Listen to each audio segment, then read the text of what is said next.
রাজগুরু মহাশয়, গতকাল মহারাজ তেনালিরামকে বুদ্ধিমানের তকমা দিয়েই দিলেন। এতে তো বুদ্ধিমানের কিছুই নেই। সেই রাজদূত যখন এই উপহার চাইল যে তাকে এমন কিছু দেয়া হোক যা সব সময় তার সাথে থাকে, তখন তেনালিরাম তাকে তার ছায়া দেখিয়ে বলল যে এটা আমাদের তরফ থেকে উপহার, এটা সব সময় আপনার সাথে থাকবে। এতে বুদ্ধিমান হওয়ার কি আছে? এটা তো একটা ধাঁধা, যেটা ছোট থেকেই আমরা শুনে আসছি। কথাটা আপনি ঠিকই বলেছেন। এমনিতে তার ছায়া তার ছোটবেলা থেকে তার সাথেই আছে। তেনালি তো নিজের থেকে দেয়নি। সেটাই তো। এতে জানি না কেন মহারাজের এমন মনে হলো যে তেনালি কোনো বিশেষ কথা বলে ফেলেছে আর তার প্রশংসা শুরু করলেন। আমার তো মনে হয় রক্ষামন্ত্রী মহাশয় যে মহারাজের মাথায় এটা গেঁথে গেছে যে সেটাই ওই আহম্মক বলছে, তার সেসব কথাতেই বুদ্ধিমত্তা লুকিয়ে আছে। কি অদ্ভুত ব্যাপার বলুন তো। হ্যাঁ, অদ্ভুত ব্যাপার। কিন্তু এখন কি বা করা যাবে? আপনি ঠিকই বলেছেন রাজগুরু মহাশয়, ভাগ্য তার সাথে আছে। রক্ষামন্ত্রী মহাশয়, একটা কাজ করা যেতে পারে। সেটা কি? এই প্রশ্ন নিয়ে কাল রাজসভায় বিতর্ক সৃষ্টি করে দেয়া যেতে পারে যে আসল বুদ্ধিমত্তা কি আর এর বিশেষত্বই বা আসলে কি। হ্যাঁ, কি পার্থক্য আছে বাকপটু আর বুদ্ধিমান হওয়ার মধ্যে? দূরদৃষ্টি সম্পন্ন মানুষেরা কি তাহলে বুদ্ধিমান হয় না? কাল রাজদরবারে অবশ্যই এই প্রসঙ্গে কথা বলা উচিত।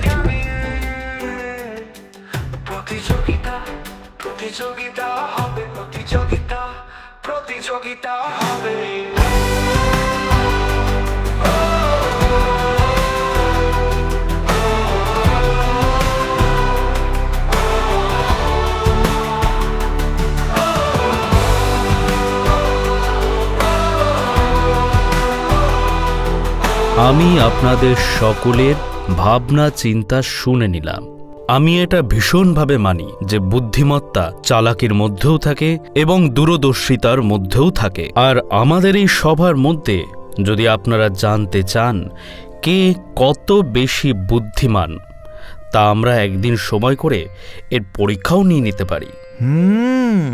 তো সবাই মিলে আমার পরীক্ষা নিতে চেয়েছিল। আমাকেও রাজগুরুকে একটু বিপাকে ফেলতে হবে। মহারাজ, আমি বুদ্ধিমত্তার আরেকটি বিশেষ গুণ যোগ করতে চাই। হ্যাঁ হ্যাঁ, নিশ্চয়ই নিশ্চয়ই। তাহলে বলো, আর কোন ক্ষেত্রে বুদ্ধিমত্তার পরিচয় দেওয়া যায়?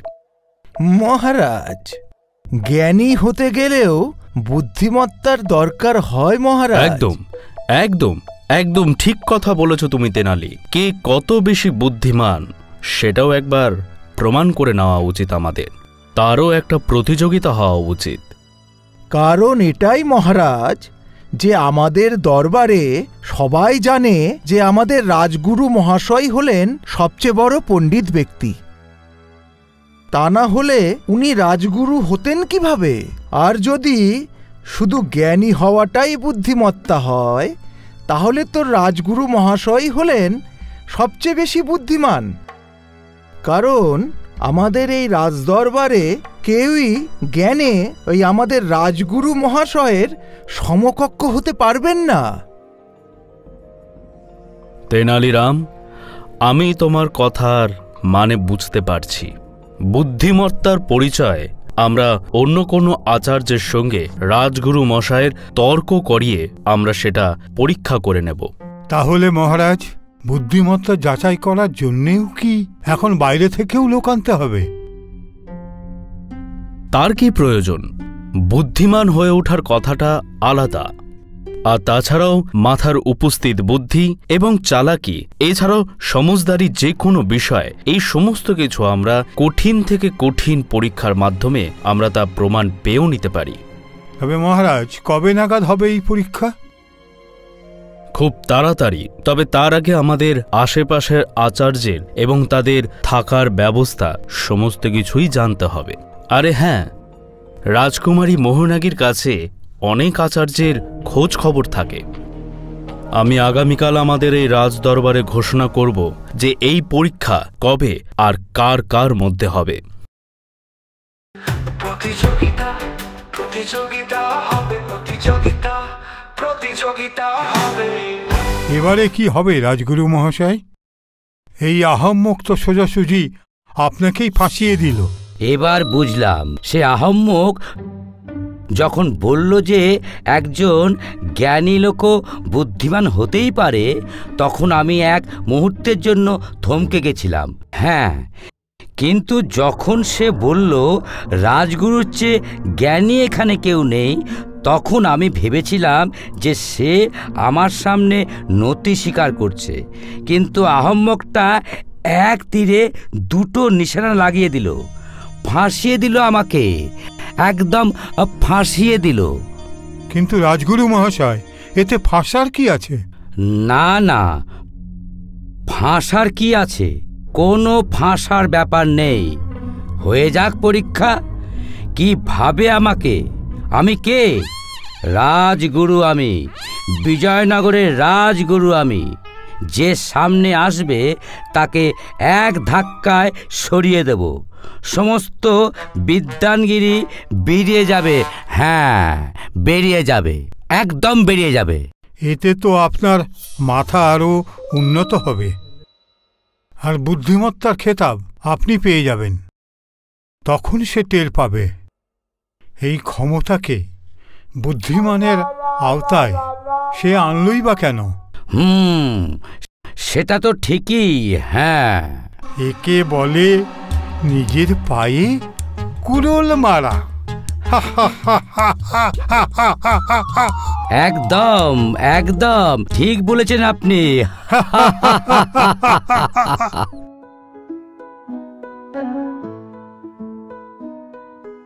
তেনালি তো এবারে গেল। মোহনন্দী বীরাঙ্গনা মহা, বুদ্ধিতে উত্তম, ধর্মের পরিচয়, সুন্দরী অনন্য, সাগরের মতো গভীর, ন্যায়ের রক্ষাকারী, সঙ্গীতার নীতির পরামর্শে তার লুকানো অমূল্য জ্ঞান, তীরন্দাজ উত্তম, সাহসী বিদ্বান। বাবা, তোমায় চিন্তিত লাগছে, কি হয়েছে? হ্যাঁ, আসো মোহনাগী, আমার তোমার সাথে একটা বিষয় পরামর্শ করার ছিল। আচ্ছা, কি এমন দরকার পড়ল বাবা যেখানে আমার পরামর্শের প্রয়োজন পড়ল? ঘটনা এটাই যে আমি আমার দরবারে একটি প্রতিযোগিতা করাতে চাই। কেমন প্রতিযোগিতা বাবা? দেখো মোহনাগী, আমার দরবারে সব উচ্চপদস্থ কর্মীরা এটা জানতে চায় যে আমার দরবারে সবথেকে বেশি বুদ্ধিমান কে। বাবা, এত ছোট্ট বিষয়ে প্রতিযোগিতার প্রয়োজন পড়ল কেন? আমি ঠিক বুঝতে পারলাম না মোহনাগী, তুমি ঠিক কি বলতে চাইছো? বাবা, তুমি কি জানো না যে তোমার দরবারে কে সবচেয়ে বুদ্ধিমান? তুমি একদম ঠিক বলছো মোহনাগী, তবে দরবারে যখন কেউ এরকম প্রশ্ন করে তখন রাজাকে রাজার মর্যাদা তো পালন করতেই হয়, যাতে কেউ এটা বলতে না পারে যে রাজা কারোর হয়ে পক্ষপাতিত্ব করছে। বাবা, তুমি ঠিকই বলেছ, কিন্তু একটা কথা বলো, তুমি এই প্রতিযোগিতা কিভাবে করাবে?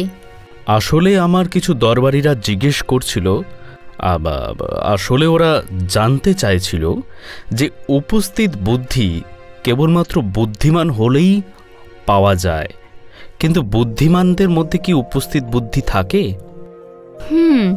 সেটা কিছুটা হলেও সত্যি। তারপর এই খেয়ালটা প্রস্তাব রাখা হলো যে বুদ্ধিমান হতে গেলে চতুর হতে হয়। এটাও ঠিক বলেছ, কিন্তু একজন বিদ্বান সেই যে নিজের মতামত প্রকাশ করতে পারে, বিভিন্ন বিষয়ে যার নিজের দৃষ্টিভঙ্গি থাকে, যে ভেবেচিন্তে যুক্তি দেয় এবং নিজের দৃষ্টিভঙ্গি জানায়। ও এটা বুঝতে পারে যে কোনটা কার জন্য কতটা ঠিক, আর সব দিক বিবেচনা করে নতুন কিছু মতামত দেয়। আমার নিজেরও কখনো কখনো মনে হয় যে তুমিও খুব একজন বুদ্ধিমতী মানুষ। আমি বিদ্বানদের সঙ্গে কথা বলতে খুব ভালোবাসি বাবা। তাদের কথা শোনা আমার আগ্রহ, আর কিছু না। তাই আমি নির্ণয় নিয়েছি, আমি আমার দরবারে আমার উচ্চপদস্থ কর্মীদের মধ্যে শাস্ত্র নিয়ে তর্ক করাবো বাইরের লোককে দিয়ে। তাতে ওদের চিন্তা, ওনাদের তর্ক, ওনাদের যুক্তি, সমস্ত কিছুই যা ওনাদের মুখে থাকেন তা যেন আমরা সকলেই সেগুলো বুঝতে পারি। কিন্তু বাবা, এটা তো বুদ্ধিমান হওয়ার একটা দিক মাত্র। একজন অশিক্ষিতও বুদ্ধিমান হতে পারে। একজন অশিক্ষিত ব্যক্তি যার চিন্তা ভাবনা পরিষ্কার, যার জবাব দেওয়ার ক্ষমতা আছে, যার যে কোনো সমস্যার সমাধান দূরদর্শিতার সাথে করার ক্ষমতা আছে, সে একজন পড়াশোনা করা ব্যক্তি বিদ্বানের থেকে বেশি বুদ্ধিমান হতে পারে, কারণ সে এই সব ক্ষমতা নিজের চিন্তা শক্তি থেকে অর্জন করেছে, বই থেকে পড়ে বা শুনে নয়। বাহ, খুব ভালো, খুব ভালো। সত্যি মেহনাগি, আমার তোমাকে নিয়ে খুব গর্ব হচ্ছে। এই সব তো তোমারই দেওয়া শিক্ষার ফল বাবা, যা তুমি দিয়েছ। আচ্ছা, তুমি কি সিদ্ধান্ত নিয়েছ? আমার নির্ণয় তোমার চিন্তাধারার সাথে সহমত। এই জন্য আমি 2 ধরনের প্রতিযোগিতার ব্যবস্থা করেছি। প্রথমত, আচার্যদের মধ্যে কোনো একটা বিষয় নিয়ে আলোচনা হবে এবং যে সেই আলোচনাতে নিজের মতামত সহমত রাখে না তার সাথে তর্ক হবে। আর দ্বিতীয়ত আমি ভেবেছি আমি এমন একটি কাজ করতে দেব যেটার ব্যাপারে কেউ কখনো ভাবতেও পারেনি আর করতেও পারবে না। বাবা, দ্বিতীয় প্রতিযোগিতাটা তাহলে অনেক মজার হবে। কিন্তু মুশকিল একটাই মেহনাগি, আমি আমার দরবারের যারা সদস্য, মানে মোটামুটি রাজগুরুর সামনে কোন আচার্যকে দাঁড় করাবো সেটাই বুঝতে পারছি না। আরে বাবা, এই পূর্ণিমায় বল্লভাচার্য বিজয়নগর আসছেন, তার সাথে প্রতিযোগিতা করিয়ে দিন রাজগুরুর।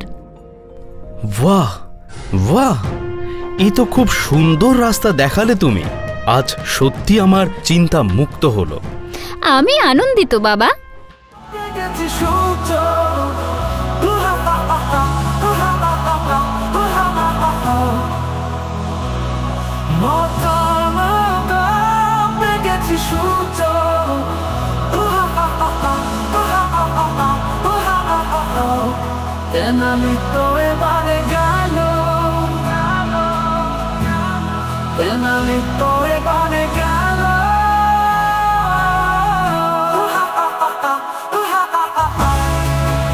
আপনাদের সকলকে জানাতে পেরে আমি খুব খুশি বোধ করছি যে আগামী পূর্ণিমাতে বল্লভ আচার্য মহাশয় আমাদের রাজ দরবারে আসছেন এবং আমি যে আপনাদের সকলকে প্রতিযোগিতার কথা বলেছিলাম সেই প্রতিযোগিতার জন্য বল্লভ আচার্য মহাশয়ের সাথেই আপনাদের মধ্যে কারোর একজনের তর্ক করানো হবে।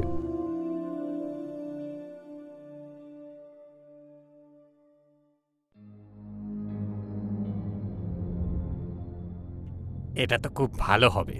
যেই প্রতিযোগিতায় জিতবে তাকে এই দরবারের সবথেকে বড় বুদ্ধিমান এবং 1000 স্বর্ণ মুদ্রা উপহার হিসেবে দেওয়া হবে। তাহলে তো আমরা পূর্ণিমার জন্য অধীর আগ্রহে বসে থাকব।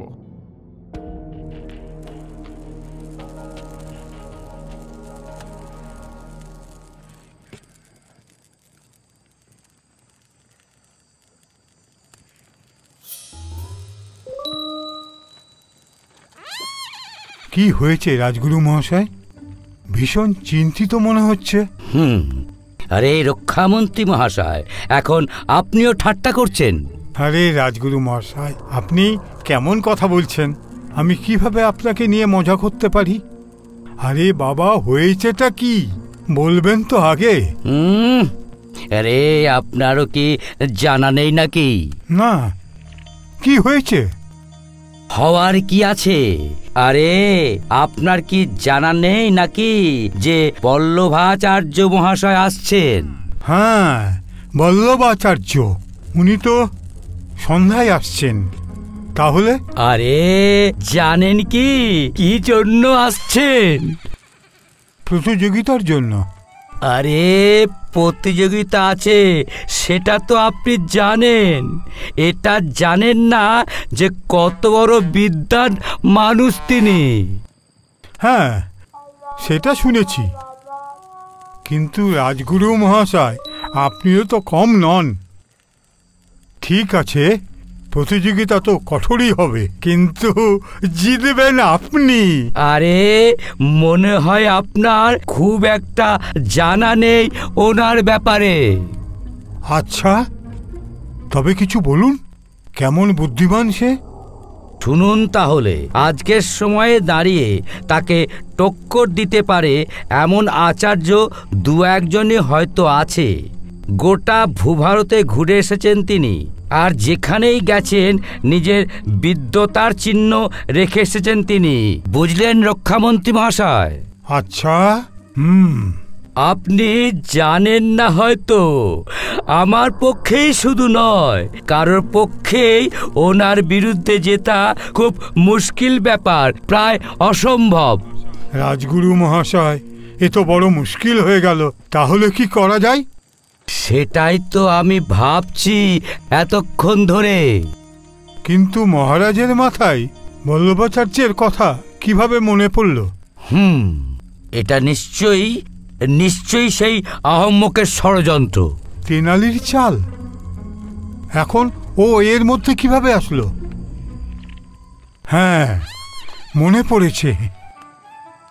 মহারাজ তো বলেছিলেন যে রাজকুমারীর সাথে কথা বলবেন। এবারে বুঝতে পেরেছেন কি আপনি? তার মানে? এবারে বুঝতে পেরেছেন কি আপনি? রাজকুমারী সব সময় সেই আহম্মকের ফাঁদে পা দেয়, তার কথা খুব মানে। রাজমহলে তো ওর আসা যাওয়া লেগেই থাকে। তো এখন কি করা যায়? রক্ষামন্ত্রী মহাশয়, যদি আমি হেরে যাই তাহলে আমার মুখে চুলকানি লেপে দেওয়া হবে। না রাজগুরু মহাশয়, আপনি হারবেন না। আমি হারবো না? কিন্তু কিভাবে? আপনি তো প্রতিযোগিতায় অংশগ্রহণই করবেন না। কি? লড়বো না?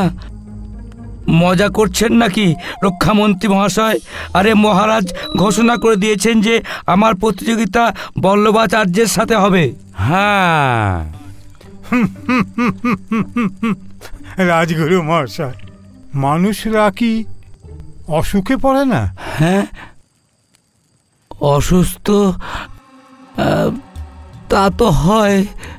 তাহলে আর কি, আপনি সেই সময় অসুখে পড়ে যাবেন। অসুস্থ হয়ে যাব, কিন্তু কি বাহানা দেব সেটা তো বলুন। সেটা আপনি আমার উপরে ছেড়ে দিন, আমি সব সামলে নেব। আরে কিন্তু বলুন না, কি বলবেন আপনি? আমি বললাম না রাজগুরু মহাশয়, সব আমার উপরে ছেড়ে দিন, আমি সব দেখে নেব। আপনি আরাম করে বাড়িতে টান টান হয়ে শুয়ে থাকুন, আপনাকে এখন আর চিন্তা করতে হবে না। সেটাই ভালো হবে। হ্যাঁ রাজগুরু মহাশয়, আসল বন্ধুত্ব কোন দিন কাজে আসবে?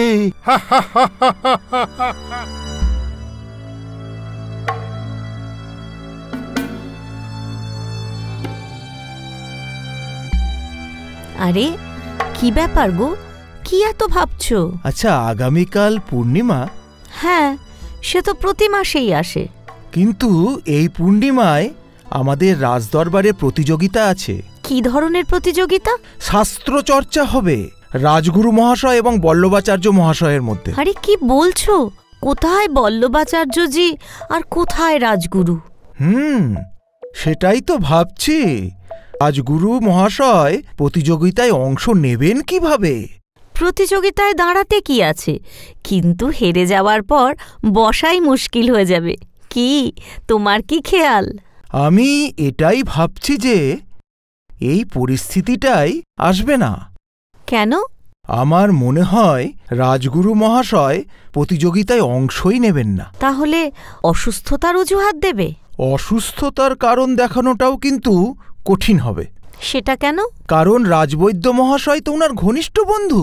তাহলে তো অসুস্থতার অজুহাত দেওয়া অসম্ভব। সেটাই তো ভাবছি যে রাজগুরু মহাশয় নিজেকে বাঁচাবেন কিভাবে।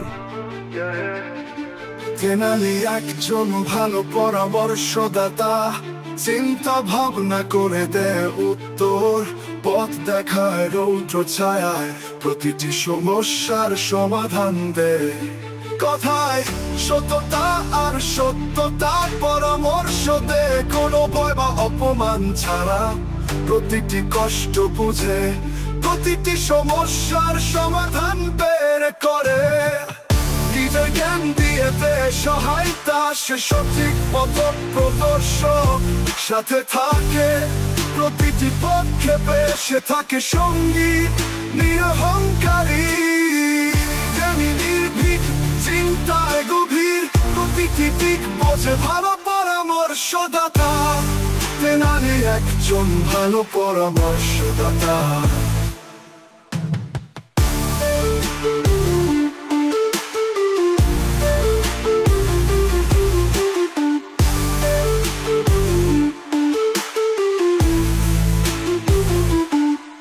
পথ দেখায় রৌদ্র ছায়ায়, প্রতিটি সমস্যার সমাধান দেয়। কথায় সত্যতা সত্যতা পরামর্শ দেয়, কোনো ভয় বা অপমান ছাড়া, প্রতিটি কষ্ট বুঝে, প্রতিটি সমস্যার সমাধান বের করে। নিজের জ্ঞান দিয়ে দেয় সহায়তা, সে সঠিক পথ প্রদর্শক কর্ষক, সাথে থাকে প্রতিটি পদক্ষেপে, সে থাকে সঙ্গী নিরহংকারী। নির্ভীক, চিন্তায় গভীর, প্রতিটি দিক বোঝে, ভালো পরামর্শদাতা। তেনালি একজন ভালো পরামর্শদাতা।